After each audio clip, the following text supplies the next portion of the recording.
Hi all, എല്ലാവർക്കും അമീൻജാസ് ഫാമിലിയുടെ പുതിയൊരു വീഡിയോയിലേക്ക് സ്വാഗതം. ഇപ്പം ഞാൻ വന്നിട്ടുള്ളത് പതിവ് പോലെ തന്നെ വളരെ യൂസ്ഫുൾ ആയിട്ടുള്ള കുറച്ച് നല്ല നല്ല ടിപ്സുകൾ കളക്ട് ചെയ്തിട്ട് തന്നെയാണ്. എന്നും പറയുന്ന പോലെ വീഡിയോ എല്ലാവരും ഫുള്ളായിട്ട് കാണുന്ന സമയത്ത് നിങ്ങൾക്ക് യൂസ്ഫുൾ ആയിട്ട് തോന്നുകയാണെങ്കിൽ ലൈക്ക് ചെയ്യാനും ഷെയർ ചെയ്യാനും കമൻറ്റ് ചെയ്യാനും സബ്സ്ക്രൈബ് ചെയ്ത് സപ്പോർട്ട് ചെയ്യാനും മറന്നു പോകരുത്.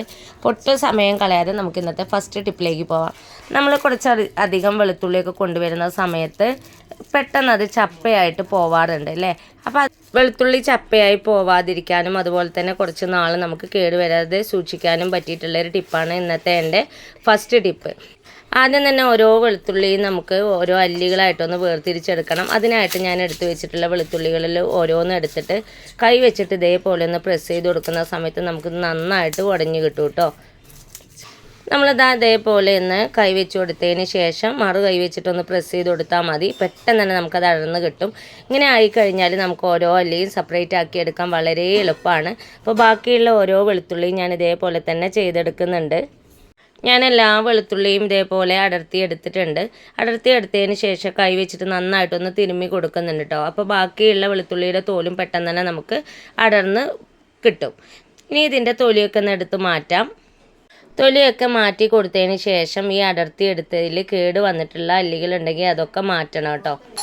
ഇതുപോലെ കേട് വന്നിട്ടുള്ള അല്ലികൾ നമ്മൾ എടുത്ത് മാറ്റിയിട്ടില്ല എങ്കിൽ ബാക്കിയുള്ള അല്ലികളൊക്കെ കേടാവാനുള്ള ചാൻസ് കൂടുതലാണ്. ഇപ്പോൾ അതാ വെളുത്തുള്ളിയുടെ തോലും അതുപോലെ തന്നെ കേട് വന്നിട്ടുള്ള അല്ലികളെല്ലാം ഞാൻ എടുത്ത് മാറ്റിയിട്ടുണ്ട്. അതിന് ശേഷം ഒട്ടും തൊലിപ്പെടാത്ത രീതിയിൽ ഓരോ അല്ലിയും സെപ്പറേറ്റ് ആയിട്ട് തന്നെ ഒന്ന് പെറുക്കി ഇതുപോലെ ഒരു പാത്രത്തിലേക്ക് ഇട്ട് കൊടുക്കുന്നുണ്ട്. ഇതേപോലെ സെപ്പറേറ്റ് ആക്കി എടുത്തതിന് ശേഷം പച്ചക്കറി സ്റ്റാൻഡിൽ ഒരു പേപ്പർ വിരിച്ചിട്ടാണ് നമ്മളിത് ഇട്ട് കൊടുക്കുന്നത് വെച്ചാൽ ഒത്തിരി നാൾ ആ ഒരു വെളുത്തുള്ളി ചപ്പയായി പോവാതെയും കേടുകൂടാതെയും നമുക്ക് സൂക്ഷിക്കാനായിട്ട് പറ്റും. അപ്പോൾ അതാ നല്ലത് ഞാൻ പാത്രത്തിലേക്ക് മാറ്റിയിട്ടുണ്ട്. കുറച്ച് കേട് വന്നിട്ടുള്ള അല്ലികളാണ് എൻ്റെ കയ്യിലുള്ളത്. ഇത്രയും ഭാഗം എനിക്ക് അതിൽ നിന്ന് കിട്ടിയിട്ടുണ്ട് കേട്ടോ. അപ്പോൾ ഇതും നമ്മൾ അതിൽ ഇട്ട് വെക്കുകയാണെങ്കിൽ പെട്ടെന്ന് തന്നെ ബാക്കിയുള്ളതെല്ലാം കേടാവും. അപ്പോൾ ആദ്യം തന്നെ നമ്മൾ ചെയ്യേണ്ട ഒരു കാര്യം കേട് വന്നിട്ടുണ്ടെങ്കിൽ അതെടുത്ത് മാറ്റി ഇതേപോലെ ഒന്ന് കീപ്പ് ചെയ്ത് നോക്കുക. വളരെ യൂസ്ഫുൾ ആയിട്ടുള്ള ഒരു ഐഡിയ ആണ് കേട്ടോ. ഇനി അടുത്ത ടിപ്പിലേക്ക് പോവാം. ഞാൻ മോൻ്റെ ജേഴ്സിയാണ് എടുത്തിട്ടുള്ളത്. ഇതിൻ്റെ ഹാൻഡിൽ ചെറിയൊരു ഹോൾ ഉണ്ട് കേട്ടോ. ബാക്കിയുള്ള ഭാഗത്തൊന്നും ഒരു പ്രശ്നവും ഇല്ല.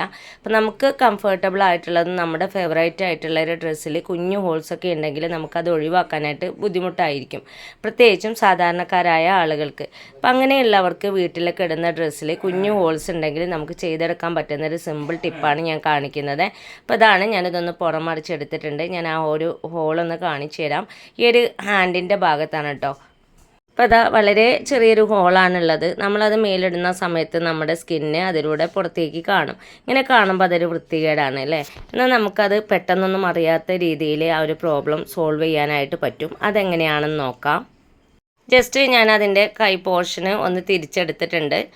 ഇനി നമുക്ക് ആവശ്യമുള്ളത് ഇതുപോലെയുള്ള ഒരു ഇൻസുലേഷൻ ടേപ്പാണ് കേട്ടോ. അപ്പോൾ ഒത്തിരി വലുത് വേണ്ട, നമുക്ക് ആ ഒരു ഹോള് കവർ ചെയ്യുന്ന രീതിയിലുള്ള ഒരു കുഞ്ഞു പീസ് മാത്രം മതി. അപ്പോൾ ഞാനിത് അത്രയും വലിപ്പത്തിൽ ഒരു കുഞ്ഞു പീസ് എടുത്തിട്ടുണ്ട്. എന്നിട്ട് ആ ഒരു ഹോൾസ് വരുന്ന ഭാഗത്ത് ഇതൊന്ന് ഒട്ടിച്ചെടുത്താൽ മാത്രം മതി കേട്ടോ. അപ്പോൾ ഞാനിതാ ആ ഒരു ഇൻസുലേഷൻ ടേപ്പിൻ്റെ കുഞ്ഞു പീസ് ഞാൻ ഇതേപോലെ ഒട്ടിച്ചെടുത്തിട്ടുണ്ട്. നന്നായിട്ടൊന്ന് പ്രസ് ചെയ്ത് കൊടുക്കാം. ഇനി ഈ ഒരു ഭാഗം ഒന്ന് പുറമടിച്ച് നോക്കാം. ഇപ്പോൾ അതാ നിങ്ങൾക്ക് കാണുന്നുണ്ടാവും നമ്മുടെ സ്കിന്ന് അതെടുത്ത് കാണിക്കുന്നില്ല. പെട്ടെന്നൊന്നും നമുക്ക് ഐഡൻറ്റിഫൈ ചെയ്യാൻ പറ്റിയില്ല. വീട്ടിലൊക്കെ ഇടുന്ന ഡ്രസ്സിൽ നമുക്ക് ചെയ്യാൻ പറ്റുന്ന ഒരു സിമ്പിൾ ഐഡിയ ആണ്. ഇനി അടുത്ത ടിപ്പിലേക്ക് പോവാം. നമ്മൾ കുക്ക് ചെയ്യുന്നതുകൊണ്ട് തന്നെ ഗ്യാസിൻ്റെ ടോപ്പ് വശമൊക്കെ എണ്ണമയമൊക്കെ ആവാറുണ്ട് അല്ലേ, പ്രത്യേകിച്ച് മീനൊക്കെ വറുക്കുന്ന സമയത്ത്. അപ്പോൾ നമുക്ക് എപ്പോഴും കഴുകിയെടുക്കുക എന്നുള്ളത് കുറച്ച് ബുദ്ധിമുട്ടാണ്. അപ്പോൾ വളരെ എളുപ്പത്തിൽ നമുക്ക് ആ ഒരു സ്റ്റൗ ക്ലീനാക്കി എടുക്കാൻ പറ്റുന്നൊരു സിമ്പിൾ ടിപ്പാണ് കാണിക്കുന്നത്. നന്നായിട്ട് എണ്ണമയം ഗ്യാസ് അടുപ്പിൽ ഞാൻ കുറച്ച് പൗഡറാണ് അപ്ലൈ ചെയ്ത് കൊടുത്തിട്ടുള്ളത്. ഇത് നമുക്ക് ഫ്രഷ് ആയിട്ടുള്ള പൗഡർ എടുക്കണ്ട, എക്സ്പയറി കഴിഞ്ഞിട്ടുള്ള പൗഡർ ആയാലും മതി കേട്ടോ. നന്നായിട്ടൊന്ന് അപ്ലൈ ചെയ്ത് കൊടുത്തതിന് ശേഷം ഡ്രൈ ആയിട്ടുള്ള ഒരു കോട്ടൺ പീസ് വെച്ചിട്ട് ഞാൻ ഇതേപോലെ ഒന്ന് തുടച്ചെടുക്കുന്നുണ്ട് കേട്ടോ. അപ്പോൾ ആ എണ്ണമയവും അതേപോലെ എന്തഴുക്കുണ്ടെങ്കിലും നമുക്ക് നന്നായിട്ട് ക്ലീനായിട്ട് കിട്ടും. ഒട്ടും വെള്ളമോ സോപ്പോ ഒന്നും യൂസ് ചെയ്യേണ്ട കാര്യമില്ല. ഇതേപോലെ പൗഡർ ഒന്ന് അപ്ലൈ ചെയ്ത് കൊടുത്തതിന് ശേഷം ജസ്റ്റ് നമ്മളൊന്ന് തുടച്ചെടുത്താൽ മാത്രം മതി കേട്ടോ. അപ്പം ഞാൻ എല്ലാ വശവും തുടച്ചെടുത്തിട്ടുണ്ട്. നിങ്ങൾക്ക് കാണുന്നുണ്ടാവും ഒട്ടും എണ്ണമയമില്ലാതെ നല്ല പോലെ എനിക്ക് ക്ലീനായിട്ട് കിട്ടിയിട്ടുണ്ട്. പിന്നെ ഇതേ രീതിയിൽ ഒന്ന് ക്ലീൻ ചെയ്ത് നോക്കാം. ഇനി അടുത്ത ടിപ്പിലേക്ക് പോവാം. അതിനായിട്ട് ഞാൻ മോൻ്റെ യൂണിഫോമിൻ്റെ ഷർട്ടാണ് കേട്ടോ എടുത്തിട്ടുള്ളത്. പലപ്പോഴും നമ്മൾ ഇടാനെടുക്കുന്ന സമയത്തായിരിക്കും ബട്ടണൊക്കെ പോയിട്ടുള്ള ഷർട്ടാണ് ഓർമ്മ വരിക. ആ ഒരു സമയത്ത് സേഫ്റ്റി പിന്ന് വെച്ചിട്ടാണ് നമ്മൾ അഡ്ജസ്റ്റ് ചെയ്യാറുള്ളത്. ആ സേഫ്റ്റി പിന്ന് കുത്തി കഴിഞ്ഞാലും അതിൻ്റെ ഒരു അടയാളം പുറത്തേക്ക് കാണും. എന്നാൽ ഒട്ടും നമുക്കറിയാത്ത രീതിയിൽ സിമ്പിളായിട്ട് യൂസ് ചെയ്യാൻ പറ്റുന്ന ഒരു ഐഡിയ ആണ്. ഷർട്ട് ഒന്ന് വിടർത്തി ഇട്ടതിന് ശേഷം ഞാൻ അതിൻ്റെ ഉള്ള ബട്ടൺസ് എല്ലാം ഒന്ന് ഇട്ട് കൊടുക്കുന്നുണ്ട്. അപ്പോൾ ഇതാ ഈ ഷർട്ടിൻ്റെ ഈ ഒരു 2 ബട്ടൺസാണ് എനിക്ക് മിസ്സായിട്ടുള്ളത്. ലാസ്റ്റത്തെ ബട്ടൺ കൂടി ഞാൻ ഇട്ട് കൊടുക്കുന്നുണ്ട് കേട്ടോ. ഇനി നമുക്ക് ആവശ്യമുള്ളത് ഇതേപോലെയുള്ള ഒരു ഇൻസുലേഷൻ ടേപ്പാണ്. എന്നിട്ട് ഞാൻ ഇതിൽ നിന്ന് ഒരു കുഞ്ഞ് പീസ് ഒന്ന് കട്ട് ചെയ്തെടുത്തിട്ടുണ്ട്. ഇത് പെർമനൻ്റ് ആയിട്ട് ചെയ്യാൻ പറ്റുന്നതല്ല, താൽക്കാലികമായിട്ട് നമുക്ക് പെട്ടെന്നൊക്കെ അഡ്ജസ്റ്റ് ചെയ്യാൻ പറ്റുന്ന ഒരു സിമ്പിൾ ഐഡിയ ആണ്. ഞാൻ ഇത്ര വലുപ്പത്തിലുള്ളൊരു പീസാണ് എടുത്തിട്ടുള്ളത്. എന്നിട്ട് ആ പശയുള്ള ഭാഗം പശയില്ലാത്ത ഭാഗത്തേക്ക് ഒന്ന് മടക്കിയതിന് ശേഷം വീണ്ടും ഒന്ന് ഫോൾഡ് ചെയ്ത് കൊടുക്കുന്നുണ്ട്. അപ്പോൾ നമുക്ക് 2 സൈഡിലും പശയുള്ള ഭാഗം തന്നെയാണ് കിട്ടുക. അതിന് ശേഷം എവിടെയാണോ ബട്ടൺസ് മിസ്സായിട്ടുള്ളത് അവിടെ ഒന്ന് വെച്ച് കൊടുത്തതിന് ശേഷം നന്നായിട്ടൊന്ന് പ്രസ് ചെയ്ത് കൊടുക്കുക. അപ്പോൾ ഞാൻ ഒരു ഭാഗം അതേപോലെ ഒട്ടിച്ചെടുത്തിട്ടുണ്ട്. ഇനി രണ്ടാമത് ബട്ടൺ പോയെടുത്തും ഇതേപോലെ തന്നെ ചെയ്തെടുക്കുന്നുണ്ട് കേട്ടോ. ഇതേപോലെ എടുത്തതിന് ശേഷം പശയില്ലാത്ത ഭാഗത്തേക്ക് കുഞ്ഞു മടക്കുകളാക്കിയിട്ടൊന്ന് എടുക്കുന്നുണ്ട്. അത് പുറത്തേക്ക് കാണാത്ത വിധത്തിൽ വേണം കേട്ടോ, ആ ഒരു സൈസിൽ വേണം നമ്മൾ ഫോൾഡ് ചെയ്തെടുക്കാനായിട്ട്.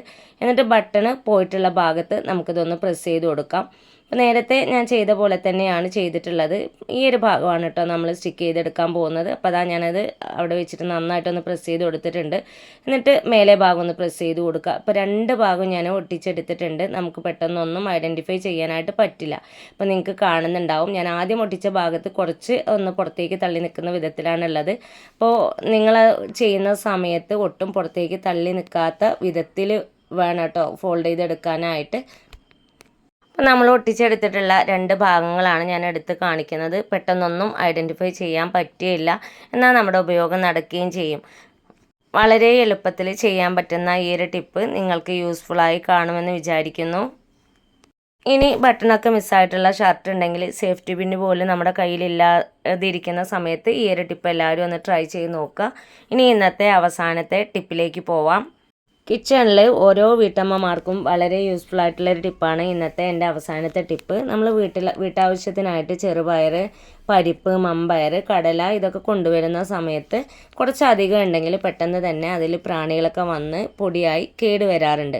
അതില്ലാണ്ടിരിക്കാനായിട്ട് നമുക്ക് ചെയ്യാൻ പറ്റുന്ന ഒരു സിമ്പിൾ ഐഡിയ ആണ് കേട്ടോ.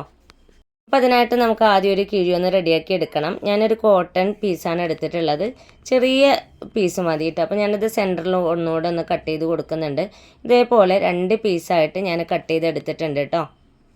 ഞാൻ കട്ട് ചെയ്തെടുത്തിട്ടുള്ള 2 പീസ് ഇതേപോലെ ഒന്ന് വിടർത്തി ഇട്ട് കൊടുത്തിട്ടുണ്ട്. ഇനി ഇതിലേക്ക് ഞാൻ ഇട്ട് കൊടുക്കുന്നത് മഞ്ഞൾപ്പൊടിയാണ്. 1 സ്പൂൺ മഞ്ഞൾപ്പൊടി വീതം ഇട്ട് കൊടുത്തതിന് ശേഷം ഇതേപോലെ ഒന്ന് കിഴിയാക്കി കൊടുക്കാം. ഞാനൊന്ന് ചുരുട്ടിയെടുത്തതിന് ശേഷം ചെറിയൊരു പീസ് വെച്ചിട്ട് ഇതൊന്ന് കെട്ടി കൊടുക്കുന്നുണ്ട്. അപ്പോൾ ഒരു കിഴി നമുക്ക് റെഡി ആയിട്ടുണ്ട്. ഇനി ഇതിൽ പിന്നി വെച്ചിട്ടൊന്ന് കുഞ്ഞു കുഞ്ഞു ഹോൾസ് ഇട്ട് കൊടുക്കണേ. ഒന്നാമത്തെ ഞാൻ റെഡിയാക്കി എടുത്തിട്ടുണ്ട്. രണ്ടാമത്തതും നേരത്തെ ചെയ്ത പോലെ തന്നെ ഒരു കുഞ്ഞു കിഴിയാക്കി എടുക്കുന്നുണ്ട്. 2 കിഴി ഞാനിവിടെ റെഡിയാക്കി എടുത്തിട്ടുണ്ട്. ഇനി ബാലൻസ് വരുന്ന ഭാഗം നമുക്ക് കട്ട് ചെയ്ത് കളയണമെങ്കിൽ കളയാം. ഞാനത് കട്ട് ചെയ്തിട്ടില്ല കേട്ടോ. കിഴിയൊക്കെ റെഡിയാക്കി എടുത്തതിന് ശേഷം ഒരു സൂചിയോ അല്ലെങ്കിൽ പിന്നോ വെച്ചതിന് ശേഷം കുഞ്ഞു കുഞ്ഞു ഹോൾസ് ഒന്ന് ഇട്ട് കൊടുക്കാം. അപ്പോൾ ഞാൻ സൂചി വെച്ചിട്ട് 2 കിഴിയിലും ഇതേപോലെ നിറയെ ഹോൾസ് ഇട്ട് കൊടുക്കുന്നുണ്ട്. ഇനി ഞാനിതാ ചെറുപയർ ഒരു പ്ലാസ്റ്റിക് ഡബ്ബയിലേക്ക് ഒന്ന് ഇട്ട് കൊടുക്കുന്നുണ്ട്. ഇനി നേരത്തെ നമ്മൾ റെഡിയാക്കി വെച്ചിട്ടുള്ള കിഴി ഈ ഒരു ചെറുപയറിനുള്ളിലേക്ക് ഒന്ന് വെച്ച് കൊടുക്കാം. അപ്പോൾ ചെറുപയർ ആയിക്കോട്ടെ, പരിപ്പ്, മമ്പയർ, കടല ഇങ്ങനെയുള്ള ഐറ്റംസൊക്കെ കീപ്പ് ചെയ്യുന്ന സമയത്ത് നമ്മൾ ഇതേപോലെ ഒരു കുഞ്ഞി കിഴിയാക്കിയിട്ട് വെച്ച് കൊടുക്കുകയാണെങ്കിൽ ഒത്തിരി നാൾ നമുക്കതിൽ പ്രാണികളൊന്നും വരാതെ കേട് കൂടാതെ സൂക്ഷിക്കാനായിട്ട് പറ്റും. ഇന്നത്തെ വീഡിയോ ഞാനിവിടെ വൈൻഡപ്പ് ചെയ്യുകയാണ്. ഇന്ന് ഞാൻ ഈ കാണിച്ചിട്ടുള്ള കുഞ്ഞു കുഞ്ഞു ടിപ്സുകളിൽ ചിലതെങ്കിലും നിങ്ങൾക്ക് എല്ലാവർക്കും യൂസ്ഫുള്ളായി കാണുമെന്ന് വിചാരിക്കുന്നു. ഇത്രയും നേരം എൻ്റെ വീഡിയോസ് കണ്ട് സപ്പോർട്ട് ചെയ്ത എല്ലാവർക്കും ഹൃദയം നിറഞ്ഞ നന്ദി. ഇൻഷാ അല്ലാഹ് അടുത്ത വീഡിയോസുമായിട്ട് വീണ്ടും വരാം. Thanks for watching.